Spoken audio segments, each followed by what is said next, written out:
I'm happiest in the saddle.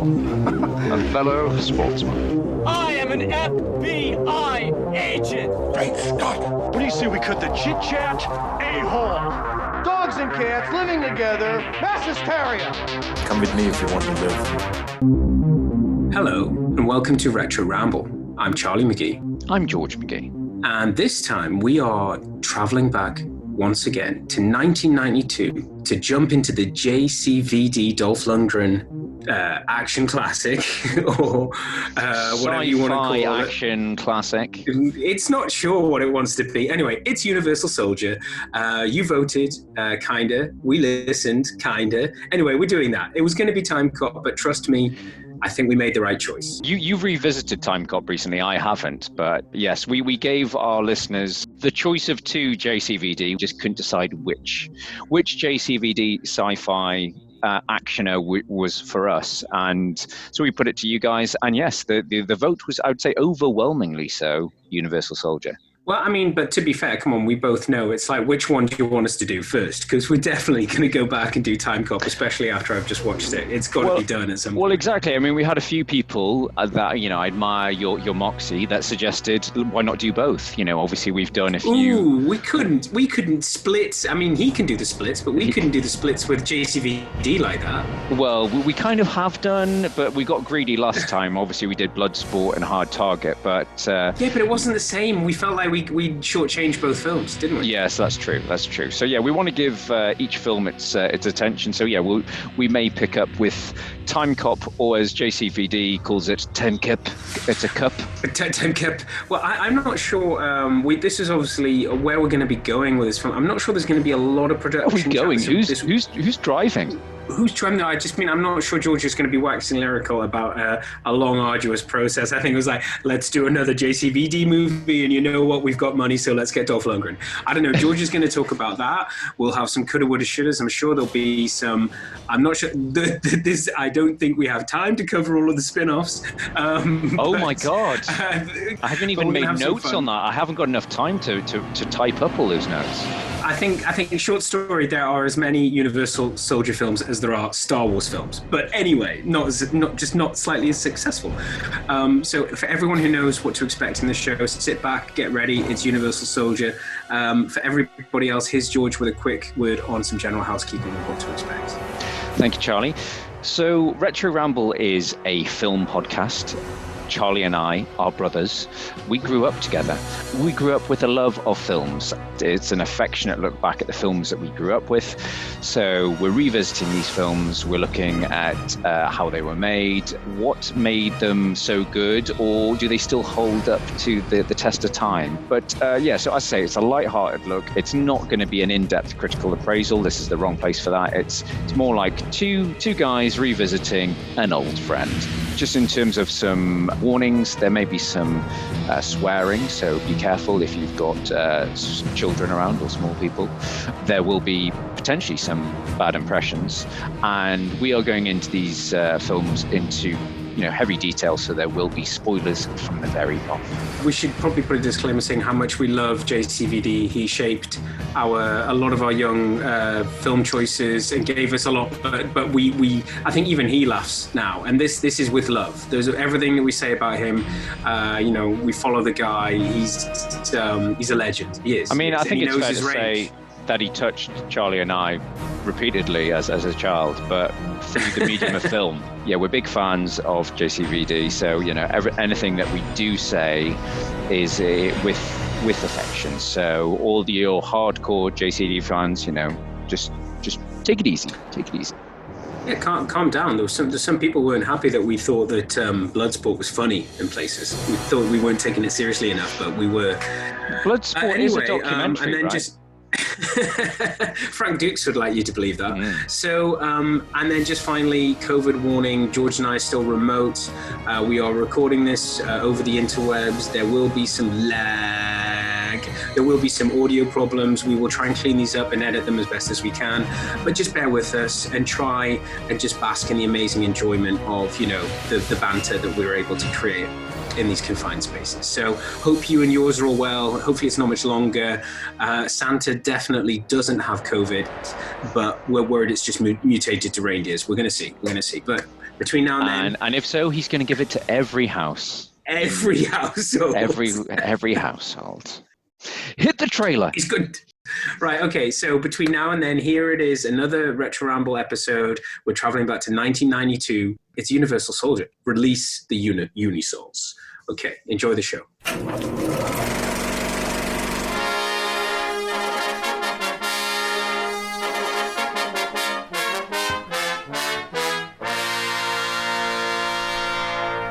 It was a top-secret government project.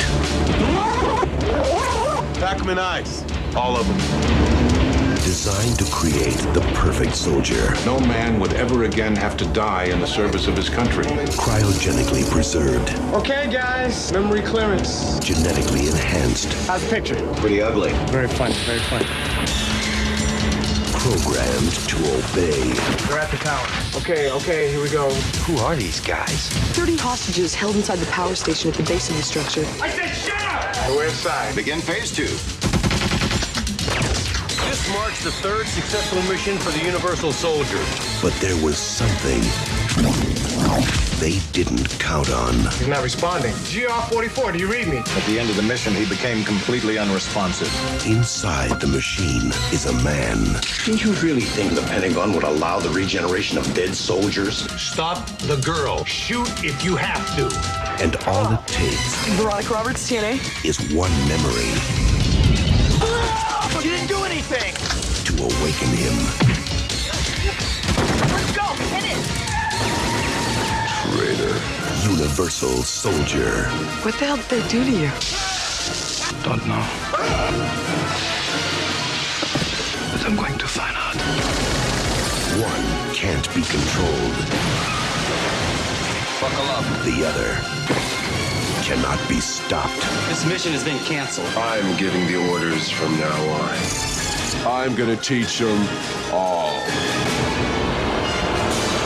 Are we having fun yet? The ultimate weapons of the future have declared war on each other.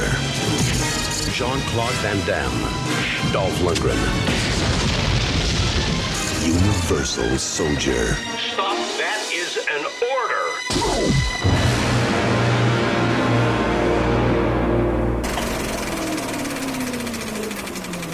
I haven't checked it, but I believe, according to IMDb trivia, that the Unisol trailer uses the Terminator 2 music.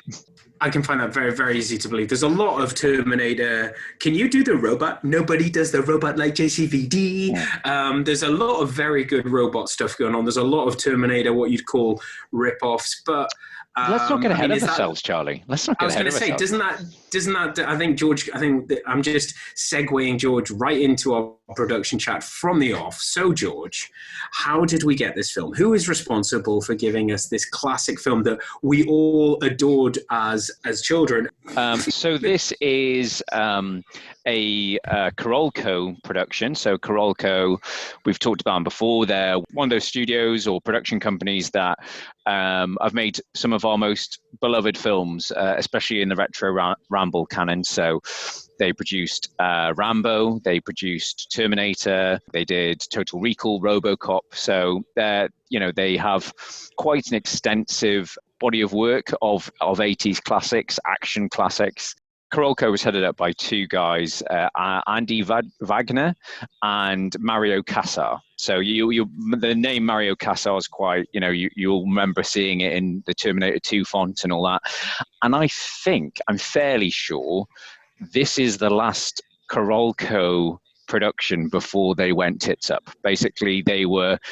Even though this is what they spent all the money on. Well, pretty much. I mean, no, this was their last roll of the dice, essentially. So even though this came out in 1992, Terminator 2 came out in 1991, even though Terminator 2 was a huge hit, they were still massively in debt. And I think this was in production whilst Terminator 2 was going on. And it was like, okay, this is the last roll of the dice, guys. And from the sounds of it, from the very off, it was always... Mario! I'm sorry, I'm on a yacht surrounded by beautiful women. What is it?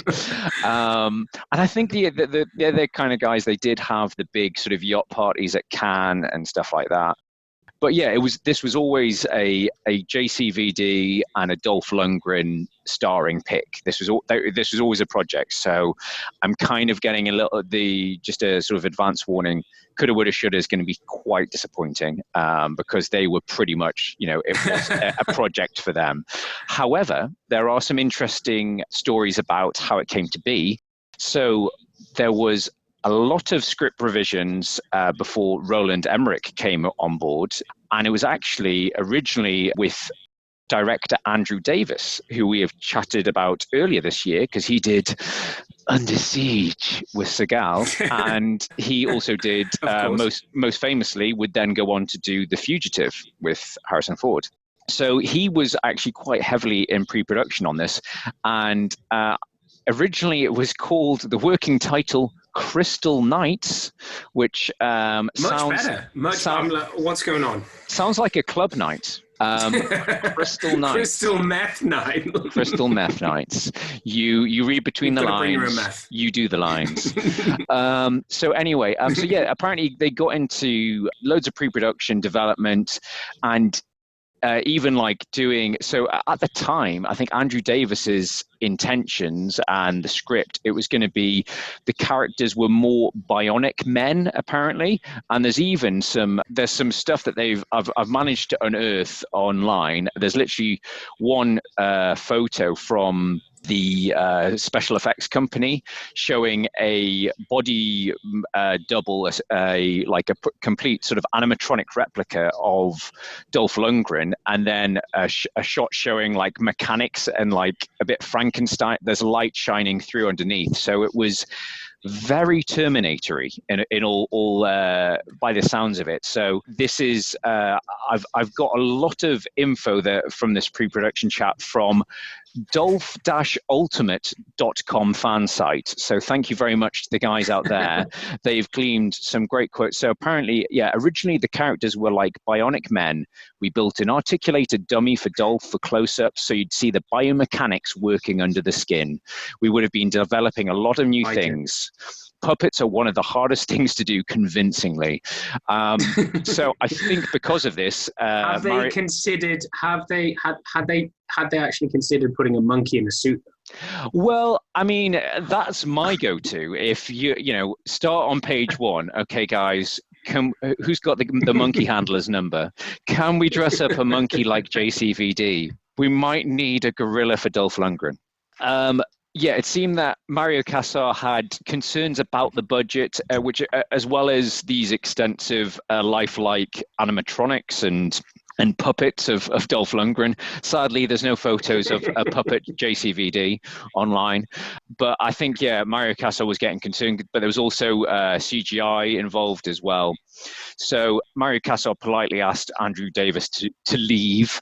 And then Roland Emmerich and his writing partner, Dean Devlin, were brought on board. So they are probably familiar names to our listeners because they have gone on to make some of the biggest blockbusters before the whole blockbuster thing kind of dissolved and the whole Marvel model took over. But yeah, Roland Emmerich and Dean Devlin would go on to do the following films after Universal Soldier were Stargate and a small film after that called Independence Day.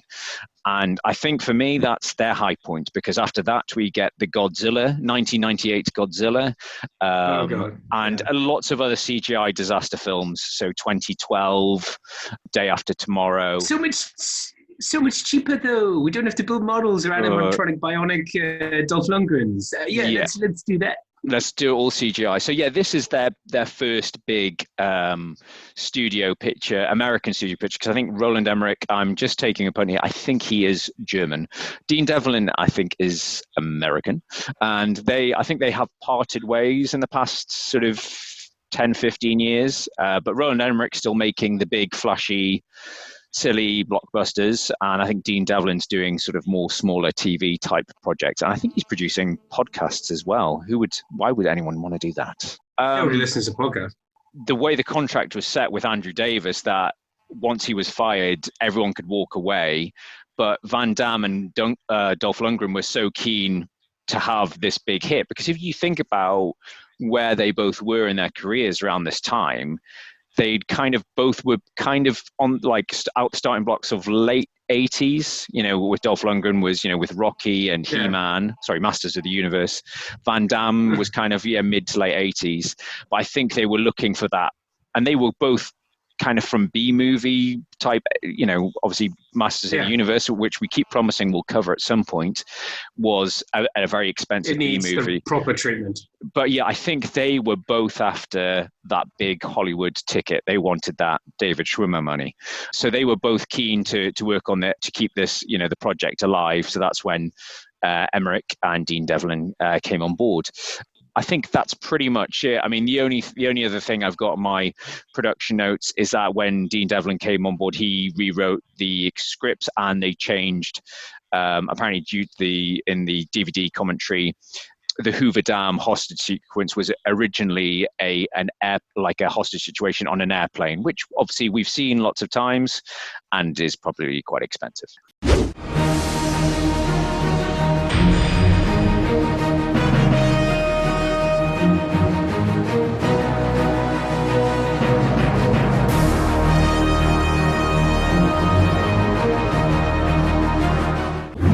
Well, no, thanks for that, George. And I do remember this being a big hit at the time. I'm not sure if I saw this at the cinema. I wouldn't have been old enough to see this at the cinema. This was in 2018, wasn't it? Yes. So my first memories of this, and it's really bizarre when I was looking through the artwork to when we were talking about doing it and putting it on the blog and Facebook and stuff, I came across one of the original posters for it, and I totally had a flashback that I had that poster on my wall, where it's a picture. I remember that. They've got the massive guns, they're stood side by side, flames behind them. That's it, gunishment. And aren't they wearing suits that they don't wear in the film as well? No, they're in their tactical gear. That was another poster. Yeah, I think that with the latest DVD cover, they're wearing black suits that they don't. I think they've sent some sort of young junior graphic designer, make it look cooler, make it look modern. But yeah, my first memories of this, I remember watching this on video when I was down in London with mum and dad, and we were staying with our family friends that we always used to, the Hubers, and mum and dad went out for dinner or something, and I was left with their poor suffering daughter. I think it was Belinda. It was just like, oh, entertain George for the evening, let him get out of a movie or something. And she was like, what do you want to get out, kid? Because she was a bit older. Anything you want. I was like, Universal Soldier. And so I loved it, and she was completely not interested at all. But I think I must have been... It's garbage. Oh, exactly, yeah. I think I must have been 10, 11 at the time. So yeah, for me, it was the best movie ever. Then. I think it's a similar story for me. I think I remember watching this with David Macklem, and we just fell in love with Dolph Lundgren's performance in this, just how he was just so off the hook. I think everyone's got a similar story to this. It's just like so many fond memories and watching it. Because obviously we do research these and we do check out the reviews to see what we're interested to see how many people agree with us. We've had people come back to us on the blog, and we will get to those shout outs later on. But it's interesting how many people have a similar story. Oh yeah, my friend had a pirate copy, or I borrowed this from my brother. I wasn't supposed to watch this. And that was our lives back then. So many 8 and 9-year-olds watching films like this. They weren't watching Marvel. They weren't watching Frozen. They were watching gunishment and gory and people's heads being impaled on injections and stuff like that. It was, everyone's got a story like that, especially about this film. And we've already seen that feedback. And I think it says a lot of where we were. 92, is this kind of Gulf War time? I'm just thinking, was this the kind of military-esque, probably got funding from the military? Well, that's the thing that I noticed this time round. It's very it is, it's a word that we use, a brass eye lingo of gunishment. It's very much gun military porn in terms of all the weapons, all the outfits. And I think there's, in the same way that a lot of Bond films are produced by the, product placement. I think there's a lot of military product, gun manufacturers. Oh, so hey, much. do you want this new Desert Eagle with the laser sight? It'll look really cool and futuristic. It's like, is it him? He's using a Desert Eagle. Yeah, it's clearly him. And it's like, how can they scan for guns? The guns have got trackers on them. Anyway, we'll get to that. Everything's got trackers, Charlie. Everything's got a temperature as well. Let's go back to the beginning. I'm not talking about the dam. I'm talking about how I think what a lot of people agree with us is probably one of the strongest bits of the film. This film is bookended with some great set pieces, and it's in Vietnam. Now, I don't remember this being as long and as detailed as it is. I just remember it being a very short, but that's just obviously my memory squashing it together. But there's a lot going on here. The characters are very well introduced, even though it's going to be kind of repeated throughout the film and referred to in flashbacks and recall. But it's set up pretty well. I agree with you somewhat on that. I think the whole concept of the Vietnam soldiers and that them having a backstory is interesting. I mean, I'm very interested in how a Belgian and a Swede are in the US Army in Vietnam, but we'll gloss over that. Shut up. A bit of trivia. I think that was filmed, the whole Vietnam set piece was filmed on a golf course in Arizona. So obviously the whole film was filmed around Arizona, but yes, with some strategically placed like palm trees and jungle, ferns and stuff. No, it's a great opening, and it makes you almost kind of want to see more of. Though, bizarrely, I mean, I'm probably jumping into it a bit early, but watching this film through, there's part of me that thinks that they could have teased the Vietnam flashbacks and seeded them through the film. So they shouldn't have opened with that. They should have opened with the hostage mission and who are these amazing soldiers?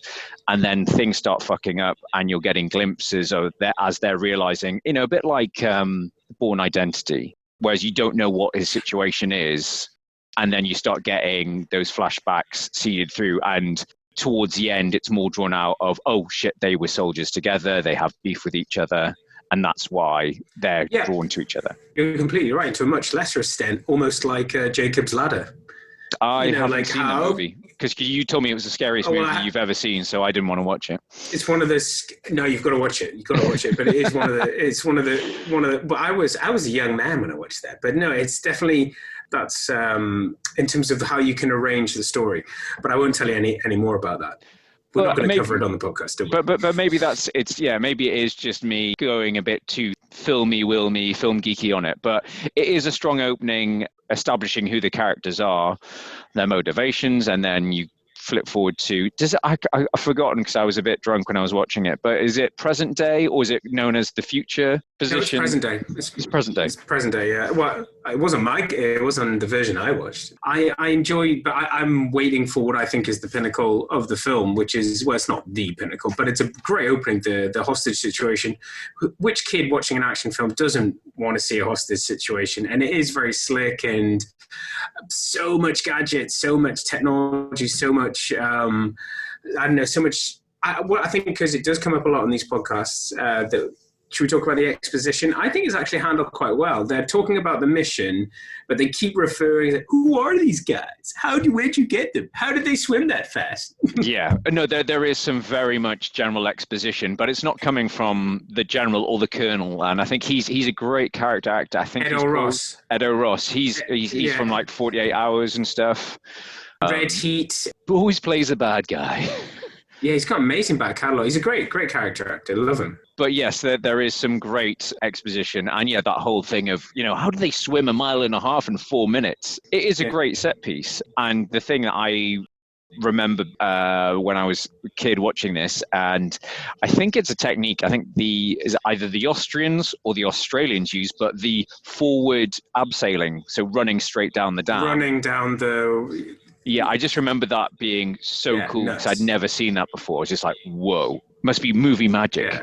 Looks really cool. No, I think you probably just stop stunt runners. It's a great opening, and then we are introduced to a plucky investigative reporter. I can just imagine Mario Casar saying, "Get me a younger, hotter, and cheaper Kathleen Turner." Yeah, pretty much. And she's quite likable, though. Still, I think she's good. She's the comic relief, and obviously she's our eyes into this. She's asking the questions the audience have. Why do you have a Belgian accent? But she dates the film so much. It's all her. The rest of it you could probably get away with. Are you talking about her 1990s Coca-Cola advert hat that she wears? Little pork pie hat. There's that. The sunglasses, the fact that it's all about having a cigarette and a boss, and the fact that, but it's so funny about what did we do before? This is what people did before the internet. She's obsessed with the telephone. I have to go make some calls. I have to go and check this out. There isn't a phone working. Everything's about got to get to the phone. What she is like, God, imagine she had a smartphone. She's like, no, it's right. I've worked out where you are. Here are your parents. Here's the Google Maps. I've ordered you an Uber. End of the film. You just imagine, what's your name again? Luke Devereaux. Yeah. You died. You were in Vietnam. You're dead. You're dead. Your parents live here. Here's an Uber. And see you later. Bye. Yes, internet ruins movies.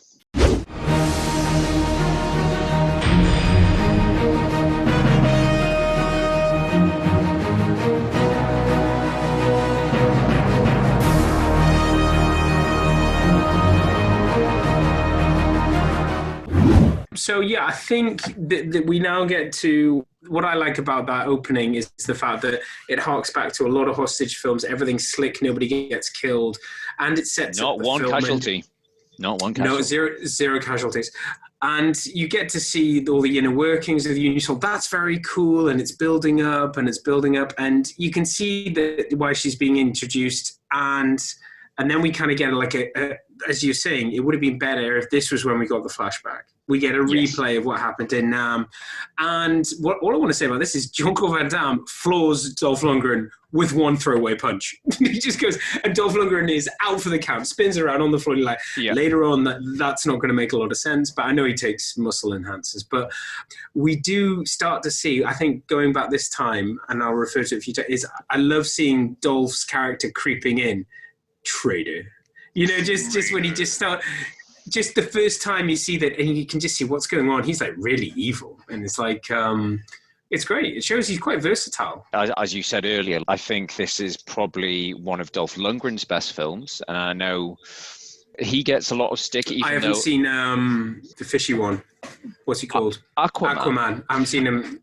Oh, he's good in that, but that he's like, it's a glorified cameo. Small role. Yeah. No, I think he's brilliant in this, and I think he does get a lot of stick, even though I think it turns out he's a very, very intelligent man in real life. He's also the one out of all of the bad guys. He's the one who's closest to Norris and Seagal, and he actually has done martial arts his entire life. He's like very highly decorated in about 5 different martial arts and stuff, and he still does it now. He's like very disciplined. And he used to go out with Grace Jones, so he must be hard. What kind of? All right, okay, yeah, I get it. The man is scared of nothing. He went out with Grace Jones. I'm not crazy. I wonder if he had to break up with her. No, that'd be tough. You're not breaking up with me. You've turned into Miss Piggy. Grace Beaver. Little bit off topic there. So it quickly kind of turns into a road movie, would you say? Road trip, yeah, because they do. Let's just pack up the bus and chase after them. Like, really, be really inconspicuous. Now, we're just in this like. I was saving this till later, but let's talk about the bus. Let's talk about the Unisol lorry / mobile home / lab on wheels that always catches up with them. So, like, no matter how far they get away, it's like, oh, what's this? No, it's the lorry still catching up. Even without the tracker, it was like, well, we need to keep them cool, and we need to keep them in the chase. All right, well, just make it a lorry. It's fine. It's really fast. Yeah, it's really, really quick. Who's driving the lorry? Doesn't matter. I like all. Robots. Shut up. I like all the character acting. Like, there's a lot of familiar faces that we've got. The doctor, what's he called? He's the head doctor. He's appeared in a few things. Jerry He's normally a Orbach? bad guy. You mean Baby's dad? Oh no, I wasn't talking about Baby's dad. He was going to come up later. No, and okay. there's also another connection with another podcast episode in that scene that you probably missed. But no, the evil doctor. What's he called? His acting name is something like Leon Rippy or something, or Dippy, or I don't know. But he's always the like guy with the glasses. Yeah, he's always like I think he's on the parole board in a few films. He's always a nasty piece of work. But in this, he's kind of the moral compass of the bad guys. You've got Ensign Rookie, or Garth, who does that brilliant finger to the other. The black guy, the black assistant. Yeah, Ensign Rookie, as I'm calling him. I can't think. I've seen him in other stuff. I can't think of what I've seen him in, though. I don't think he had much of a career.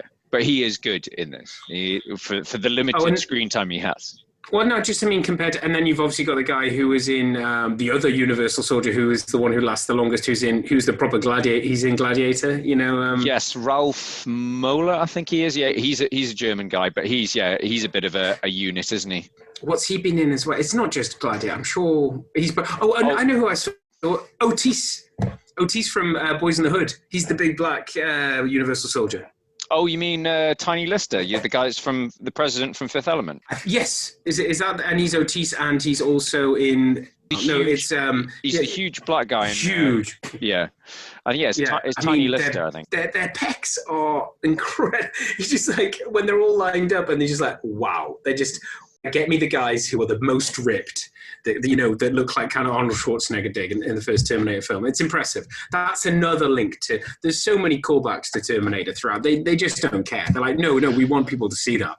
Well, I think that's it. I think when it first came out, all the critical reviews were saying it's either a rip-off of Terminator, or obviously the other parallel is RoboCop, because back from the dead, reanimated, flashback memories. Yeah. Sorry, I'm tossing my head around.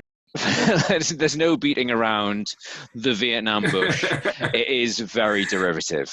It's fun, and the thing I forgot about, and the thing that I think makes it probably stand up a bit more so than other like lesser JCVD or Dolph Lundgren films, is there's some good comedy in this. There's some good comedy to offset the preposterousness of the whole setup. So you've got, I say all that bit at the motel with the sleazy motel owner and his mum. That brilliant. And now we quickly get into gratuitous, greasy, slicked up JCVD nudity. Now, can I just say, I'd like to say that who wrote that in the script? Sorry, JCVD's made a few edits. He's got an idea for a scene.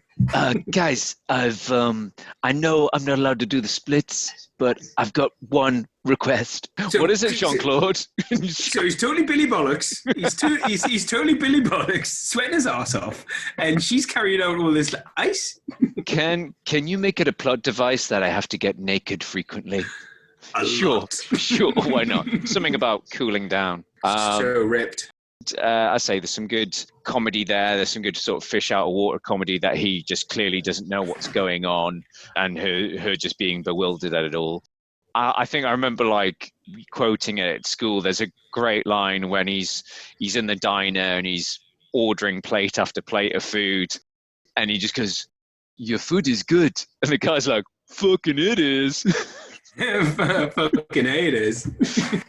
I did forget like how much saying that little bit of banter between the doctors, the lab technicians. So there is some good little bits of humor creeping through, and as well as Dolph's crazy deranged performance as well. I think he kind of steals the show, Dolph Lundgren, because for the entirety of the film, JCVD is rabbit in the headlights, and it kind of gets a bit, come on. I know you can't remember anything, but there's a lot of things what to do, and there's a lot of things you've never seen before. There's some bits that I thought were plot holes, like how does he know that he has a tracker in his somewhere in his body? No, he works out that they're tracking them because there's no other way. He's a smart guy. Yeah. Is this not that? Okay. It is. There's got to be a podcast feature in here where somehow throughout all of these films, like it's a separate podcast in itself. Like, what is the backstory for why JCVD in the film set in America has a French accent? There's like so many characters, and in his mum's there. I suppose it's the same with Arnie as well. They and I think they kind of always have to, like, okay, well, let's just say one of his parents is French, or he's from New Orleans, or he's from the French part of Canada. No, but this is the thing. I think yes, they did it with Arnie, and they made Arnie Russian, they made Arnie German, they've done that, and he's been Belgian, he's been French, he's been Canadian, he's been from New Orleans and stuff like that. But it's just his accent is so much stronger than Arnie's. I mean, Arnie does have a strong accent, but it's like Arnie could be from a number of different countries with his accent. It's like JCVD is like, who's the Frenchie? Who's the Frenchie? I think you're right. I don't think Arnie ever played an outright American soldier, whereas JCVD is playing it in this. He's obviously playing the American character in Street Fighter. That's what I mean. There's so much explanation required. It's like, well, he's French, but it's an American film. It's an American military. It's like, who can we get for this American military role? What about JCVD? It's French. I don't know, but he kicks ass. Okay, yes. We'll get it. So he's from the French part of town. We got Frenchies here. Let's make it work. And they did it a lot. As I say, there's a lot to be said. But the diner scene that you touched on is great because she's connected to the.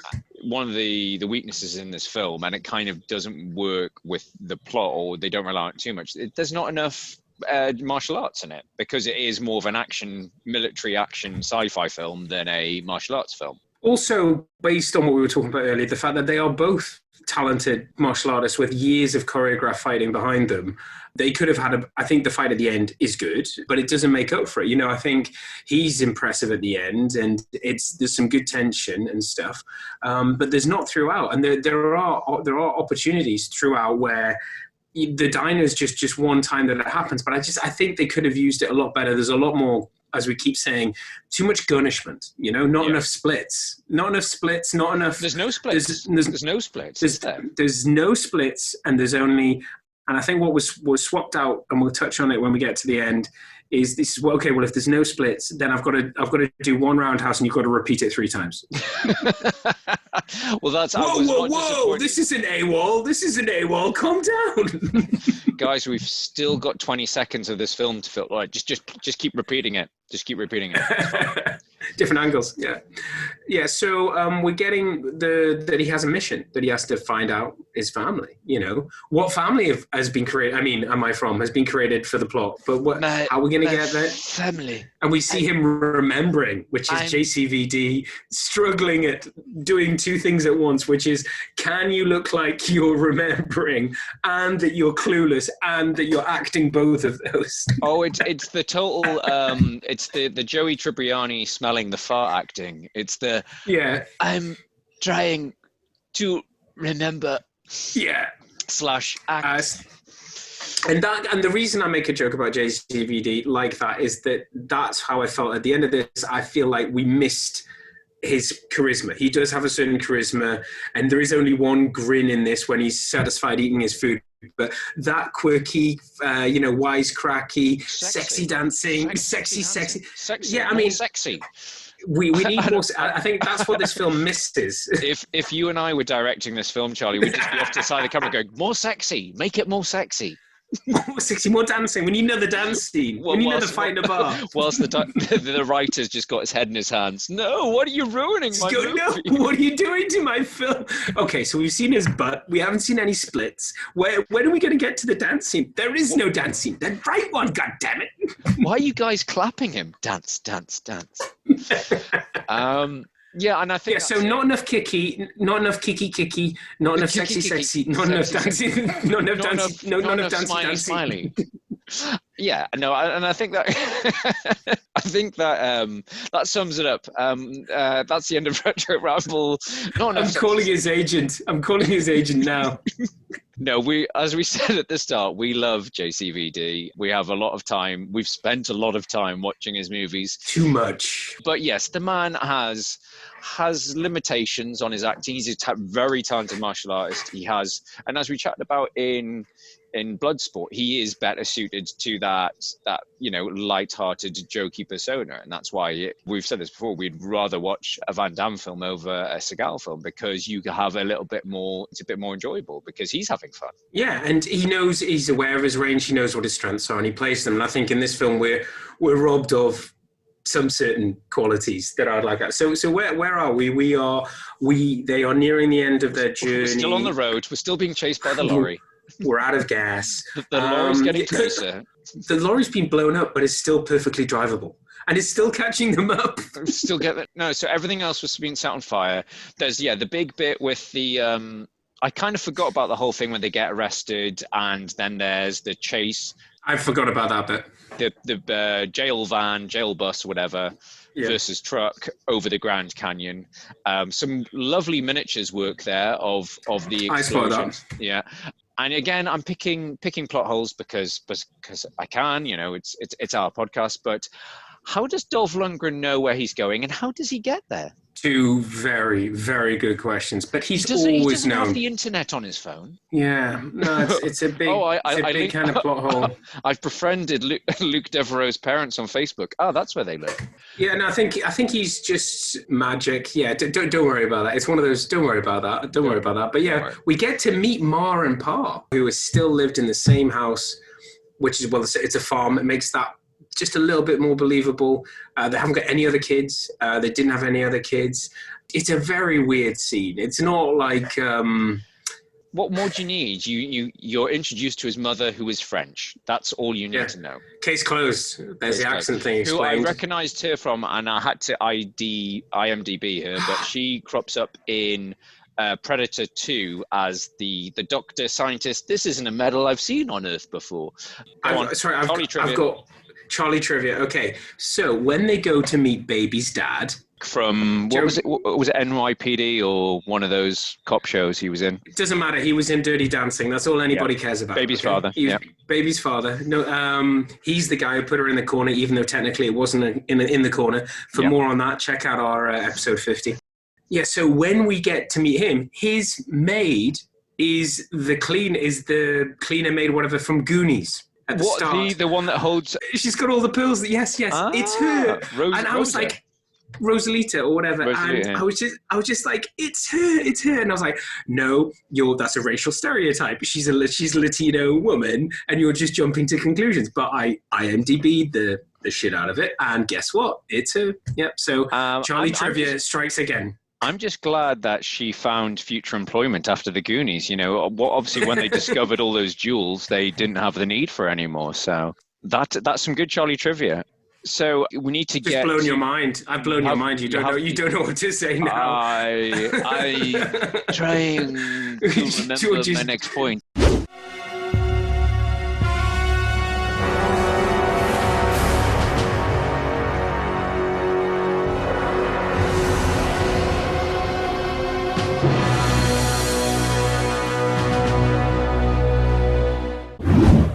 So we quickly get to the rain-soaked fight scene. So yes, it doesn't matter how Dolph has tracked them down. He's tracked them down, and he wants vengeance. And this is, it's when Dolph. I mean, we've skipped past the scene where Dolph's being very threatening in a supermarket, trying to standoff. But yes, it's the moment we've been waiting for, that mano a mano, and it's a pretty good fight scene. It is. I think it's a good fight. I don't know how those two would perform in a fight for real. They've obviously got to get over the whole height distance, and then they throw in the MacGuffin of the serum, precious serum. No, you give me the serum. No, don't give him. He's got the gun. So there's a bit of toing and froing over that. I mean, let's just say it's they could have gone down the Home Alone route where it's like Luke's like, it's okay, I remember everything now. This is my house. There's a gun over here, and he does. Oh, here's the gun. There's a fork. There's that's a horse. Yeah, there's some good. There is some good fighty stuff from JCVD, but the one thing I noticed in the fight scene, I don't know why I didn't notice it sooner, but maybe it was when JCVD's doing his lovely roundhouses, but he's wearing some very high-waisty Swayze trousers. I saw that because they derobe the poor gas station owner who's called Joe, and he rather conveniently, you could say, loves a high waist. He gets himself a nice sort of cut off shirt at the top. Show off the guns. Show off the guns, and so that's a nice convenient wardrobe change. And then it's only when he gets up from the dining, like, oh, and I spotted again at the end, it's like those trousers, you get a nosebleed putting those trousers on, man. Those are seriously high. I think I've just got pictures of Patrick Swayze watching this movie, just nodding, going, yes. Just going, yes. Yes. Well, they got one. You know what they got right in this movie? They got one thing right in this movie. Vietnam vets coming back from the dead. That's bullshit. Those trousers are amazing. It's one thing they got right. Swayze out. Swayze out, and I'm out. I'm going back. Roadhouse 2's in production. Yeah, so I like I do think it's a good fight scene, shot very well in terms of the cinematography and the effects, and them trying to once again recreate the Vietnam bit from the start. But JCVD's doing some beautiful kicking, and I just love the reaction face of Dolph Lundgren. We didn't get them, but he does a very good. He learned everything he needed to learn in Rocky 4. But his reaction face to getting hit, because he's such a big unit, I was pretty impressed. Even from the start, when he does that whole 180 pirouette from one punch and he's down, it's like, that guy knows how to take a punch. Yeah. And he knows how to throw in the towel. And the quote that you and I still use for the "It's empty." It's empty. Always, yeah. Always. He is great in this. There's one final thing I noticed in the credits, that Vic Armstrong saw that too. Is the second unit director. So he is legendary stuntman, but he then went on to do. He was the stunt coordinator for a lot of the Bond films, especially like the Brosnan era and stuff like that. So I'm guessing a lot of, and there's some very good, considering, obviously Emmerich would go on to being, the master of CGI disasters. There's some great practical explosions in this, like the gas station explosion. So obviously the truck, there's some, as we said, there's some good sort of explosions there. So I think, yes, he must be behind those in that. And I thought, especially that scene we were talking about, which then jumps to models, Yes. The one with the prison bus. Yeah. And that the whole where it rolls and flips. So I was like, I got sort of rinklings of Terminator 2, because it's very similar to the end of Terminator 2, where the thing rolls and then he gets out and he shoots the driver. Yes. It's just more impressive. It looks better because maybe it's James Cameron, Arnie. maybe. It's James Cameron, and it's Arnie with a massive machine gun at point blank range. But no, I think the thing about this film is that it's right up there, but it's not as good as some of the other action blockbusters of its ilk. It passes the test, but yeah, and I think that's it. I think they both are better suited elsewhere. I mean, I think Dolph Lundgren hasn't had the best career, considering he can be really good, and he is really good in this. And yeah, as we said, JCVD his career definitely carried on, like peaking. Obviously we're talking about Hard Target, Tenkip, Street Fighter, and then kind of sort of mid-90s, it kind of dips again. He goes back down to sort of, straight to video, Rob Schneider as your sidekick type stuff. And, let's make another film where I have a twin for some reason. And Dennis Rodman. That's, that's no need I say more. Yes. Double team. But shall we, before we've been talking about the ending, shall we talk about the alternative ending? Oh my good God! What were they thinking, George? So yeah, I uncovered this in my research for the movie, and it's on YouTube. I mean, I can put it in the notes, and I'll try and remember this time. But yes, there is an alternate ending to this film, and it's quite something. So essentially, after Devereaux has has defeated Andrew Scott and has killed him, and goes over to what's a face, Dollface, lady reporter, budget, Kathleen Turner, and is there Ali Walker? Ali Walker, that's the one, Skywalker. Then he turns around to see Papa, and Luke's father pulls up a shotgun and shoots Jean-Claude Van Damme, shoots Devereaux, and Ali Walker's like, "What the hell are you doing?" Then the doctor, head doctor, baby's dad from Dirty Dancing, turns up with a private army and is like, "Those aren't really your parents. We had to lure you here because to make it safe and to cover up the operation." And then JCVD's repeatedly shot. Then the police turn up because Ali Walker's called them. So the evil doctor gets taken away. And then it finishes on a sort of a narration from Ali Walker saying, "Oh, he refused medical treatment, but his last few months he was very happy, and then he died." That's the end. And I think for some reason test audiences weren't happy with that ending. It's one of the worst deleted, never mind alternate endings, it's one of the worst deleted scenes I've ever seen. I mean, I thought, terrible. the alternate ending for Blade, with the jelly, The CGI, crappy monster thing, Yeah, I thought that was a pretty bad alternate ending, but yeah, this is pretty bad.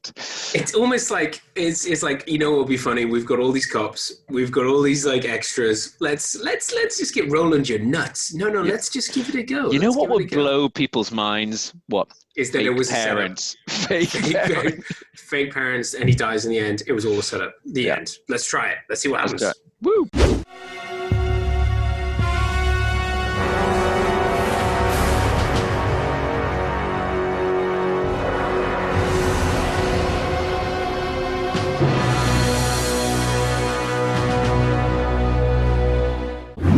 So, I think, is there anything else you want to say on the film before we move into our other stuff? In terms of I think I've already said a few times, yeah, I mean, great, strong opening, strong ending, bit baggy in the middle, derivative, I think is a word you used. I'd used to describe it. Formulaic. Formulaic, but I'm sorry, but I enjoyed going back and watching it. I'm not sure I'll watch it again anytime soon. There are much better and much more dancey, shooty, kicky, sexy. Films that I'd prefer to watch of his character. But no, I think this is a perfect Retro Ramble film to go back, because it was a movie. It was pre-internet, pre a lot of things, and it shows a lot about where both the movie world was and these two actors were at the time. So yeah. I mean, I think it's definitely not there are better films in both actors' careers. It's a very sort of middle of the road action movie, a very early 90s action movie. But yeah, as you say, there is some good stuff in there. There's some good action. There's some good comedy. And yeah, like I did the other night, have a few drinks and enjoy it. Yeah, enjoy it. Post pub movie, as I would, and that's a recommendation. Absolutely. So I've just got a text from Jeff Goldblum says you've moved, and he's right. I have moved house, but they've tracked me down, so I've got to go and let Jeff and Celine in. Okay. And I think they've got a few things that they want to say about what we probably should have done. Your scientists were so preoccupied with whether or not they could that they didn't stop to think if they should. Just to explain, coulda, woulda, shoulda is where George and I talk about people who were considered for the roles but didn't get it. Yeah, so coulda, woulda, shoulda. So yeah, I say it was always a go picture. It was always going to be starring Van Damme and Dolph Lundgren. And so there isn't really any alternative actors involved.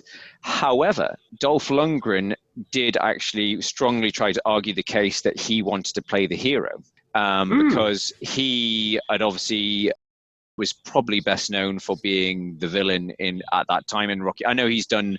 I'm trying to work out when Showdown in Little Tokyo was. That's the one he does with Brandon Lee. I think that might have been after this, maybe. He was worried that he was going to be typecast as a villain because he'd done it Rocky 4 and he'd done this. I need this. Exactly. But yeah, as we've said, I think he does. He's one that he's great in this. He's a great bad guy, and he has that great sort of craziness to him. I think he should have had a bigger career. Looking at this and looking at a lot of his stuff, if you look at him and Arnie and JCVD, and let's just, we keep going back to the Expendables, the first film. If you look at all the actors in that, yes, he features in that, but out of all of those actors, he should have had a better career than he has had. I don't know why that is. It's probably he's got better things to do, or Grace Jones didn't let him. Or terrible agent, who knows? Yeah. So yes, that's a very brief coulda, woulda, shoulda. I say it's more of, in terms of coulda, woulda, shoulda, is, I suppose obviously it could have been a very different film with Andrew Davis, though I don't think Andrew Davis went on to do any other sort of sci-fi type films. Obviously he did Under Siege, he did The Fugitive and things like that. So, but it does sound like, we're talking about the Terminator and RoboCop comparisons. It sounds like it could have been even more so of a Terminator ripoff if it had been in its original script. Yeah, I think they probably saved some face there.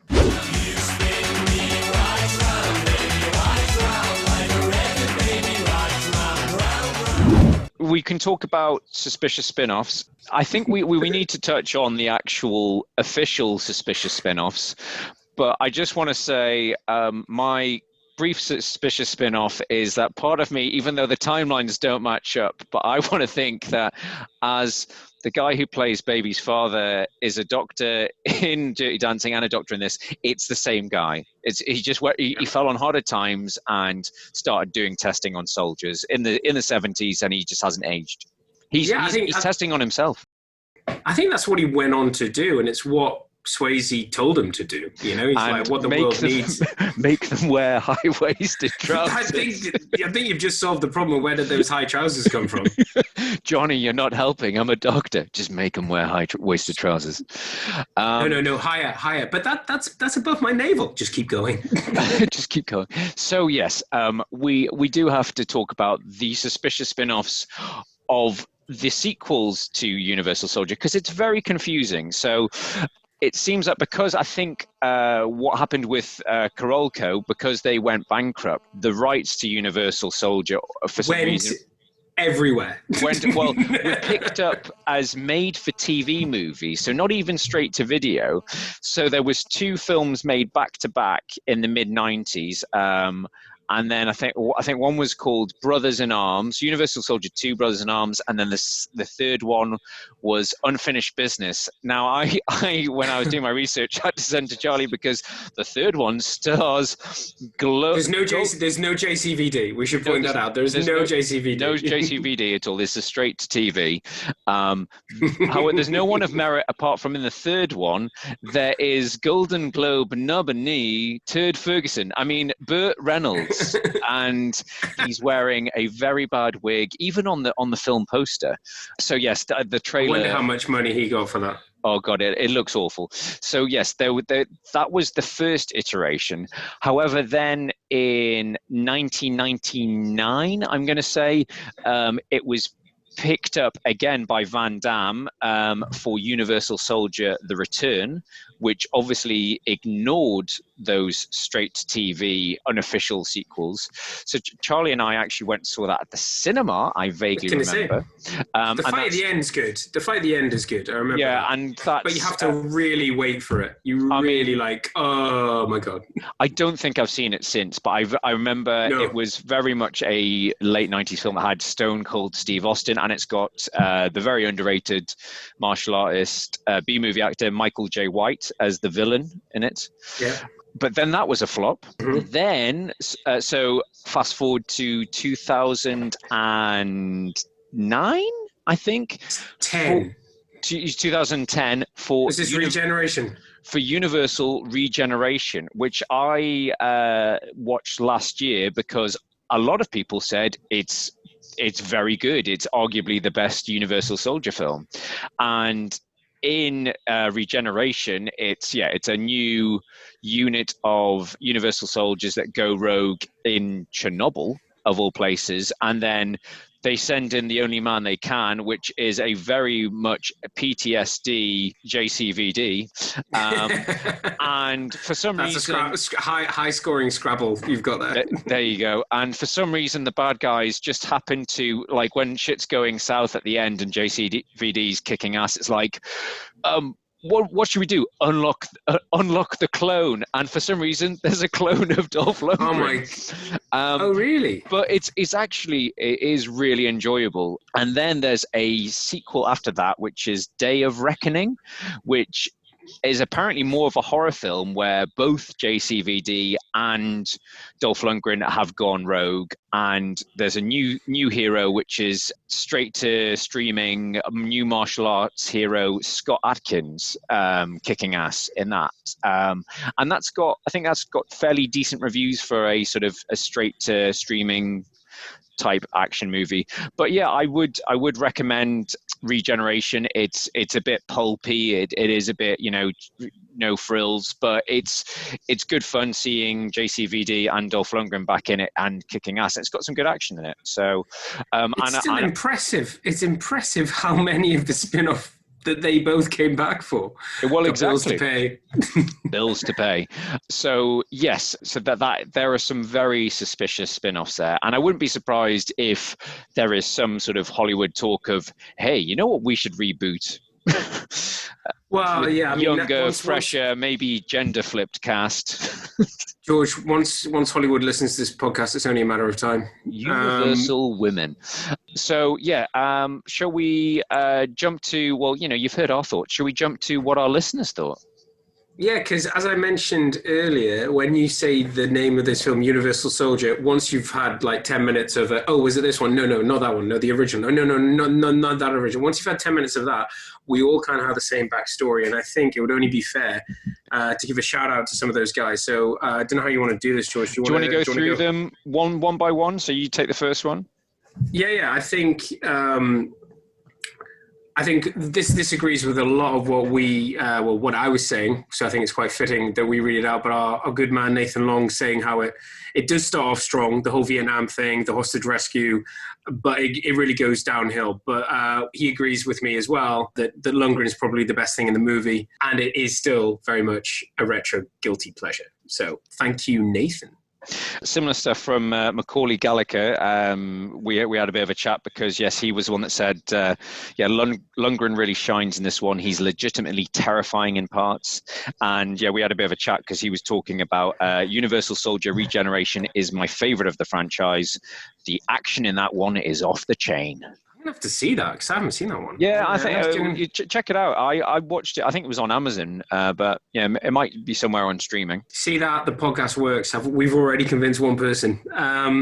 So I don't know. We're going to give does he have another mention? Well, we should give a shout out. Antonio, our friend Antonio Garcia Monte says probably the best Hollywood film by Jean-Claude Van Damme. It's definitely the glossiest in my opinion. So I agree with him there. And obviously he remembers Roland Emmerich from the Independence Day. We're still waiting for more sequels. Lee Hallam brilliantly puts, he just says, a terrible, awful, guilty pleasure. yeah, guilty as charged. And our good man Dennis C. Pang is. I don't have sons that are that old, but he's watched this recently with his boys, and he's in the lucky position of the day that George and I look forward to of introducing them to the wonderful world and joys of Van Damme. They love blood sport, but then again, who doesn't? He agrees. He doesn't think it's dated brilliantly. Definitely one of the glossiest. That's where I took that line from. Thank you, Dennis. One of the glossiest of Van Damme's career. Loves, obviously, Lundgren, a bit OTT. And then, I definitely felt that this time. I was like, ooh, gore. That's the Mario Casas. There's quite a bit of gore. And once again, Dennis reminding us to check out Cyborg, which is a name. I think if you look back at his back catalogue, there's AWOL, there's he made a lot of films you don't hear about, and the ones that you hear less so than the well-known ones, but Cyborg is another strong one of his. Yeah, I think Cyborg is another Canon Films cheapie. I think it was like reusing costumes or sets from the abandoned Masters of the Universe. Masters of the Universe, the production set that just keeps on giving. Yeah, and we have David Vasey says he's one of the people that says he's very honest. He said he had it on hooky video that he got off a mate from Cyprus when he was 12. I've read that so much about this film. So many people watched this on pirate video, but it was amazing. I think somebody said that on our Instagram page that it was one of the first movies they pirated. So yeah, it's definitely of that era. Yeah, finally we got Phil Chin saying the best Van Damage in this flick is the summoning all of his might for that wicked jumping roundhouse at the end. That was what I was talking about, and he mentions it here. Both men have some amazing facial expressions. The reaction from Dolph Lundgren, and this is what we were talking about before, Phil, when we were talking about the shot from 3 different angles, which if you like that sort of thing, check out AWOL, because every single roundhouse is repeated about 3 or 4 times. AWOL's actually only an hour long, but with all the replays, It's an hour and a half. Oh, sorry, and that is Lionheart to our American listeners, because it was titled very differently. Yes. But it kind of makes more sense than AWOL, really. So yeah, guys, thanks for getting in touch. Thanks for, and it's great to be able to actually have this conversation and to connect with so many lovers of JCVD, because we know you're out there. So yeah, George, anything else you want to say? No, I would just say, obviously, I enjoyed going back to this. It was a bit of fun, definitely a bit of a guilty pleasure. I mean, obviously we've done some more sort of 80s and early 90s family friendly classics recently with like Bill and Ted and Karate Kid. So yeah, it was good to have a bit of a silly blokey action through a bit of a escapist stuff. So yeah, I thought it was a bit of fun. Yeah, I think there's a lot of films that we cover that everyone has seen, but then there's every now and again there's a film that was a blockbuster at the time that nobody went to see, that George and I did, and we thought it was either hilarious or worthy of comment. And this is very much falling into our wheelhouse, as it were. So yeah, that was Universal Soldier. Can we talk a little about what we've got coming up, George? Have we got anything coming up? Are we Yes. Allowed? So we are getting closer to Christmas, and there is a long-belated sequel that is coming out. So Coming to Number 2 America, or Coming to America 2, is coming out, and it is going straight to streaming because none of the cinemas are open. So I think Amazon have picked it up, so that is coming out. So to shamelessly coincide with that, we are going to be going back and doing Coming to America, which we're both looking forward to. And it is a bit of a Christmas. It's set at Christmas. It's got snow and stuff. So yeah, it's got Christmas. It's got Christmas scenes in it, and it's Christmas, Theo. Tell me. If we'd done our proper homework, it might have even come out at Christmas originally. But one of our favourite Eddie Murphy films that we have watched to death throughout and gone back to many times. So a very special film for us. So that's next up. And then in terms of next year, I don't think we're going to be doing a review of 2020 because nobody wants to do a review of 2020. We don't need to look back. We've been stuck in it for a while. But we might do something else. It depends if Charlie and I, obviously, we would like to get together in person, as we keep threatening you guys. But yes, if the logistics can make it and we can get together, we might do some other stuff together.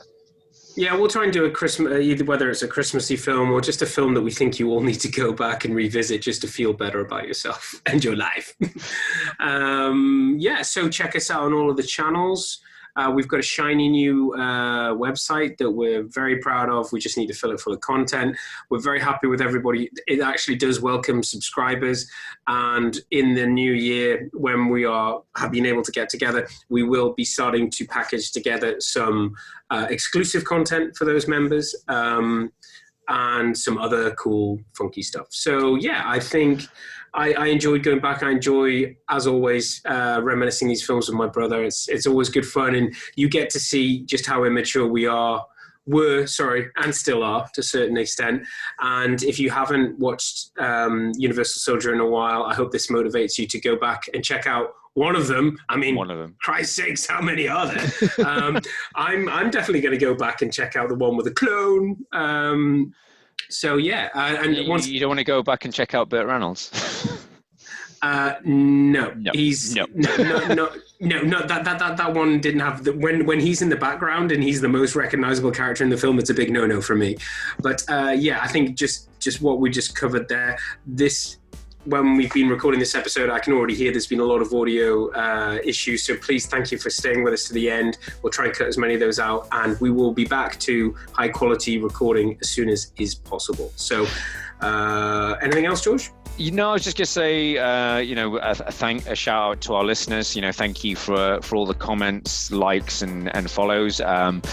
The usual plug of, if you haven't, please leave us a review on iTunes. It really helps us be more visible to more people. Recommend us to your friends, to like-minded souls, to pen pals, colleagues, that sort of thing. Anybody who you see doing a sexy JCVD dance, you're like, that's this guy. Just go up to them and say, look, you need to listen to this podcast. It'll be fine. Exactly. But yes, thank you for listening, and we'll catch up with you next month. Brilliant. Okay, well, for this episode, I've been Charlie McGee. I've been George McGee. And we'll see you next time. Thanks a lot. Bye-bye. Bye-bye.